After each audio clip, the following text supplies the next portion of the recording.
இயேசு கிறிஸ்துவின் இனிய நாமத்தில் வாழ்த்துக்கள். இந்த நாளிலும் மார்க் எழுதின சுவிசேஷம் 6வது அதிகாரம் 31வது வசனத்திலிருந்து கடைசி வரையிலும் நாம் கற்றுக்கொள்ளப் போகிறோம்.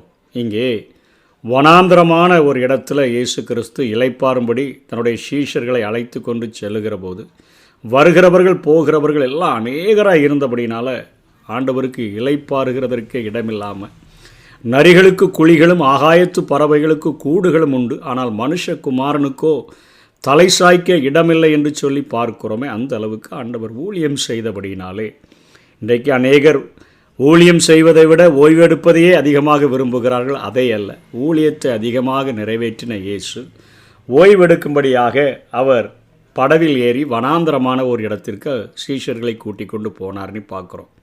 அவர்கள் புறப்பட்டு போகிறத ஜனங்கள் கண்டுகொண்டு அநேகர் சகல பட்டணங்களிலுமிருந்து கால்நடையாய் அவ்விடத்திற்கு ஓடி அவர்களுக்கு முன்னே அங்கே சேர்ந்து அவரிடத்தில் கூடி வந்தார்கள் என்று பார்க்கிறோம். இயேசு கரையில் வந்து அநேக ஜனங்களை கண்டு ஆண்டவர் அங்கே கோபப்படலை, மேய்ப்பனில்லாத ஆடுகளைப் போல இருக்கிறபடினால் அவர்கள் மேலே மனதுருகி அநேக காரியங்களை அவர்களுக்கு உபதேசிக்க தொடங்கினார் என்று பார்க்கிறோம். வெகு நேரமாக இயேசு கிறிஸ்து அவர்கள் மேலே வைத்த மனதிருக்கத்தின் நிமித்தமாக அவர்களும் மெய்ப்பனில்லாத ஆடுகளைப் போல இருக்கிறதை பார்த்து அவர்களுக்கு உபதேசித்தவர் வெகு நேரமாய் போதித்து விட்டார். அவருடைய சீஷர்கள் அவரிடத்தில் வந்து, இது வனாந்தரமான இடம், வெகு நேரமாயிற்று, புசிக்கிறதற்கு இவர்களிடத்தில் ஒன்றுமில்லை, ஆகையால் இவர்கள் சுற்றி இருக்கிற கிராமங்களுக்கும் ஊர்களுக்கும் போய் தங்களுக்கான அப்பங்களை வாங்கி கொள்ளும்படி இவர்களை அனுப்பிவிட வேண்டும் என்று அங்கே சீஷர்கள் இயேசுவை அவர்கள் கம்பல் பண்ணுகிறதை பார்க்கிறோம். அவர் அவர்களை நோக்கி, நீங்களே அவர்களுக்கு போஜனம் கொடுங்கள் என்றால் அதற்கு அவர்கள், நாங்கள் போய் 200 பணத்துக்கு அப்பங்களை வாங்கி இவர்களுக்கு புசிக்கும்படி கொடுக்கக்கூடுமோ என்றார்கள். அதாவது 200 பணம் என்பது ஒரு நாளுக்கு கூலி ஒரு பணம், 200 பணம் என்பது 200 நாட்களுக்கான ஒரு கூலியை நாங்கள் எப்படி இவர்களுக்காக செலவழிக்க முடியும், எங்கே இருக்குதுன்னு சொல்லி அவர்கள் கேட்கிறதை பார்க்கிறோம். இயேசு கிறிஸ்து பிலிப்புவிடம் அப்பங்களை எங்கே வாங்கலாம் என்று கேட்கிறதை நாம் இங்கே பார்க்கிறோம். எங்கே வாங்கலாம், அதாவது யோவான் 6ஆம் அதிகாரம் 5ஆம் வசனத்தில் இயேசு தம்முடைய கண்களை ஏறெடுத்து திரளான ஜனங்கள் தம்மிடத்தில் வருகிறதை கண்டு பிலிப்புவை நோக்கி, இவர்கள் சாப்பிடத்தக்க அப்பங்களை எங்கே கொள்ளலாம் என்று கேட்கிறார். இயேசு வாங்கலாம் அப்படின்னு பிலிப்பினிடத்தில் கேட்கிறார். சீஷர்கள் சொல்கிறாங்க, 200 பணத்துக்கு வாங்கினா கூட இது பத்துகாதே என்று சொல்லுகிறதை பார்க்கிறோம். யோவானிலும் 6:7 பிலிப் என்ன பதில் சொல்கிறார்னா, இவர்களில் ஒவ்வொருவரும் கொஞ்சம் கொஞ்சம் எடுத்துக்கொண்டாலும் 200 பணத்துக்கு அப்பங்களும் இவர்களுக்கு போதாதே என்று சொல்லி பிலிப்பு பேசுகிறதை பார்க்கிறோம். அப்பொழுது இயேசு, உங்களிடத்தில் எத்தனை அப்பங்கள் உண்டுன்னு போய் பாருங்கன்னு சொல்கிறாரு. அவர்கள் பார்த்து வந்து 5 அப்பங்களும் 2 மீன்களும் மாத்திரம் இருக்கிறது என்று சொல்லுகிறார்கள். அப்பொழுது எல்லாரையும் பசும் புல்லின் மேலே பந்தியிருக்க உட்கார வைத்து அவர்களுக்கு ஆண்டவர் அங்கே கட்டளையிடுகிறார். அப்படியே வரிசையாய் 100 பேராக 50 பேராக வரிசை கிரமமாக அவர்கள் அங்கே ஒழுக்கங்களை கடைபிடித்து உட்காருகிறதை பார்க்கிறோம். அதனைத் தொடர்ந்து 5 அப்பங்களையும் 2 மீன்களையும் எடுத்து வானத்தை அன்னார்ந்து பார்த்து ஆசீர்வதித்து அப்பங்களை பிட்டு அவர்களுக்கு பரிமாறும்படி தம்முடைய சீஷர்களிடத்தில் கொடுத்தார். அப்படியே 2 மீன்களையும் எல்லாருக்கும் பங்கிட்டார். எல்லாரும் சாப்பிட்டு திருப்தி அடைந்தார்கள். இயேசு கிறிஸ்துவினுடைய மனதுருக்கமானது, அதாவது முதலாவது தேவனுடைய ராஜ்யத்தையும் அவருடைய நீதியையும் தேடுங்கள், பின்பு இவைகளெல்லாம் உங்களுக்கு கூட கொடுக்கப்படும் என்று பார்க்கிறோமே. தேவன் அவருடைய வார்த்தைகளை ஜனங்கள் கேட்கும்படியாக செய்து அவருடைய சரீரப்பிரகாரமான தேவைகளை திருப்தியாக்கி அனுப்புகிறதை பார்க்கிறோம். எல்லாரும் சாப்பிட்டு திருப்தி அடைந்தார்கள். மேலும் அப்பங்களிலும் மீன்களிலும் மீதியான துணிக்கைகளை 12 கூடை நிறைய எடுத்தார்கள் என்று சொல்லி பார்க்கிறோம். ஆண்டவர் திருப்தி அடையும்படியாய் ஆசீர்வதிக்கிறவர் மாத்திரமல்ல, மீதியான துணிக்கைகளை எடுக்கும்படியாக அத்தனை மனதுருக்கத்தோடு கூட அவர் ஆசீர்வதித்து திருப்திப்படுத்துகிற இயேசு கிறிஸ்து என்பதை இங்கே மார்க்கு குறிப்பிடுகிறதை பார்க்கிறோம். அப்பம் சாப்பிட்ட புருஷர் மாத்திரம் ஏறக்குறைய 5000 பேர் சாப்பிட்ருக்கிறாங்க. அப்படியாய் ஆண்டவர் இங்கே ஒரு படைப்பின் அற்புதத்தை செய்ததை பார்க்கிறோம். இதே போல ஒரு அற்புதத்தை எலிசா தன்னுடைய வாழ்க்கையில் 20 அப்பங்களை கொண்டு 100 பேருக்கு அவர் கொடுத்ததை குறித்து 2 ராஜாக்கள் 4வது அதிகாரம் 42 44 வரையிலும் நாம் பார்க்கிறோம்.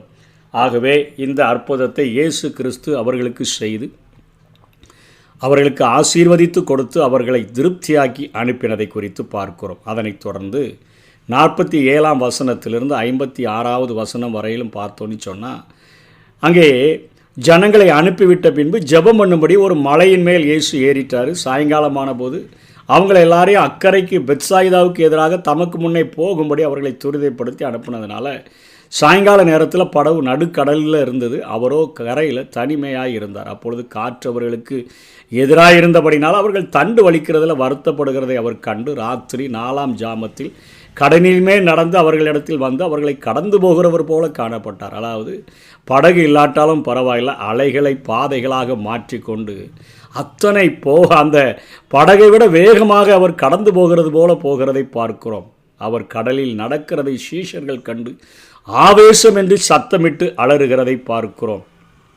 மார்க் 6:13 தான் பார்க்கிறோம். இதே அதிகாரத்தில் இயேசு கிறிஸ்து அற்புத அடையாளங்களை செய்யும்படியாக அவர்களுக்கு அதிகாரம் கொடுத்து அனுப்பின பொழுது அநேகம் பிசாசுகளை துரத்தி என்று பார்க்கிறோம். பிசாசுகளை துரத்தின அவர்கள் இப்பொழுது கடலின் மேலே நடந்து வருகிறதை பார்த்துட்டு ஆவேசம் அப்படின்னு சொல்லி கத்துகிறதை பார்க்கிறோம். பிசாசுகளை விரட்டியவர்களே பயப்படுகிறது நமக்கு இந்த காரியத்தில் வியப்பளிக்கக்கூடியதாக இருக்கிறது. என்ன சீடர்களின் கண்டுபிடிப்பு! சாத்தான் எவ்வளவு வலிமை உள்ளது, அது அலைகளின் மீது நடக்குது, பாவம் தேவனால் இதெல்லாம் செய்ய முடியாது போலன்னு சொல்லித்தான் அவர்கள் ஆச்சரியப்படுகிறது போல கதறுகிறார்கள், கத்துகிறார்கள், ஆவேசம் என்று சத்தமிட்டு அலறுகிறதை பார்க்கிறோம். வாழ்க்கையில் எத்தனை முறை இத்தகைய அறிக்கைகளை நாமும் செய்யக்கூடியவங்களாக காணப்படுகிறோம். பேயை கண்டு பயப்படுறோம், அவன் வலிமையை கண்டு பயப்படுகிறோம், அவன் அற்புதங்களை கண்டு ஆச்சரியப்படுகிறோம். அவனை வைத்து வித்தை காட்டுவோரை கண்டு நம்ம ரொம்ப பயபக்தியாக அவங்கள்ட்ட அதாவது எதையாவது ஏவி விட்டுறக்கூடாதுன்னு சொல்லி நம்ம அத்தனை கரிசனையோடு கூட ஜாக்கிரதையோடு கூட காணப்படுகிறோம். நாம் அழைக்கப்பட்டது இதற்காக அல்ல, அவரையும் அவரது மகத்துவங்களையும் அதாவது இயேசுவையும் இயேசுவினுடைய மகத்துவங்களையும் காண நம்ம அழைக்கப்பட்டிருக்கிறோம். விசுவாசித்தால் தேவனுடைய மகிமையை நாம் காண முடியும். அவரை உற்று பார்த்து பரவசமடைய, அவரை நோக்கி பார்த்து பிரகாசமடைய, அவருடைய நாமத்தில் சாதனைகளை அனுபவிக்க நாம் அழைக்கப்பட்டிருக்கிறோம். ஆண்டவருடைய அவரை நோக்கி பார்க்கிற அனைவரும் பிரகாசமடைய முடியும். சாத்தான் வல்லவன்தான், ஆனால் தேவனோ சர்வ வல்லவர். அவரை விசுவாசிக்கிறவர்களும் அவரது வல்லமையை வெளிப்படுத்துகிறவர்களாக வாழ வேண்டும் என்பதற்காகத்தான் மற்ற சுவிசேஷத்திலே அங்கே பேதுரு ஆசைப்பட்ட பொழுது அவனை கடலின் மேலே இயேசு நடந்து வரும்படியாய் அழைக்கிறதை நாம் பார்க்கிறோம். தேவன் சர்வ வல்லவர். அவரை விசுவாசிக்கிறவர்களும் அவரது வல்லமையை வெளிப்படுத்துகிறவர்களாக காணப்பட வேண்டும் என்று சொல்லி அங்கே பார்க்கிறோம். இப்போ இயேசு அந்த படகுல ஏறுகிறார். காற்று அமர்ந்தது. அதனால் அவர்கள் தங்களுக்குள்ளே மிகவும் பிரமித்து ஆச்சரியப்பட்டார்கள். பேசக்கூட இல்லை. அவருடைய இருதயம் கடினமாக இருந்தபடினால் அப்பங்களை குறித்து அவர்கள் உணராமல் போனார்கள். அவர்கள் கடலை கடந்து கெனசரேத் என் நாட்டிற்கு வந்து கரைபிடித்தார்கள். அவரை படவிலிருந்து இறங்கின உடனே ஜனங்கள் அவரை அறிந்து அந்த சுற்றுப்புறமெங்கும் ஓடித்திரிந்து பிணியாளிகளை படுக்கையில் கிடத்தி அவர் வந்திருக்கிறார் என்று கேள்விப்பட்ட இடங்களிலெல்லாம் சுமந்து கொண்டு வந்தார்கள். அல்லாமலும் அவர் பிரவேசித்த கிராமங்கள், பட்டணங்கள், நாடுகள் எவைகளோ அவைகளின் சந்தை வெளிகளிலே வியாதியஸ்தர்களை அவங்க கொண்டு வந்து வைத்து வஸ்திரத்தின் ஓரத்தையாயிலும் அவர்கள் தொடும்படி உத்தரவாக வேண்டும் என்று அவரை வேண்டிக் கொண்டார்கள்.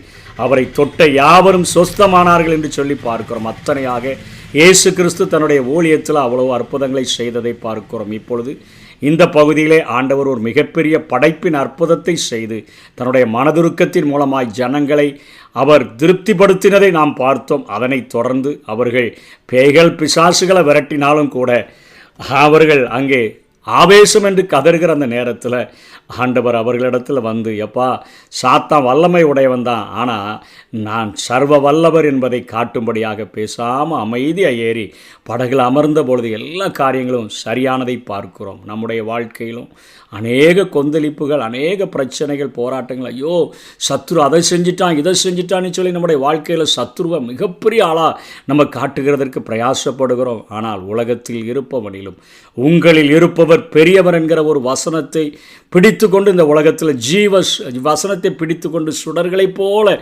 வாழ்கிறதற்கு அழைக்கப்பட்டிருக்கிறோம். ஒப்பு கொடுப்போம். கர்த்தர் தாமே நம்மை ஆசீர்வதிப்பாராக.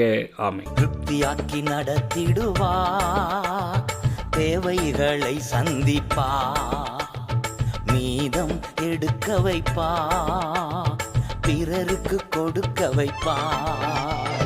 பாடி கொண்டாடு, சொல்லு ஆடி கொண்டாடு கோடி நன்றி சொல்லு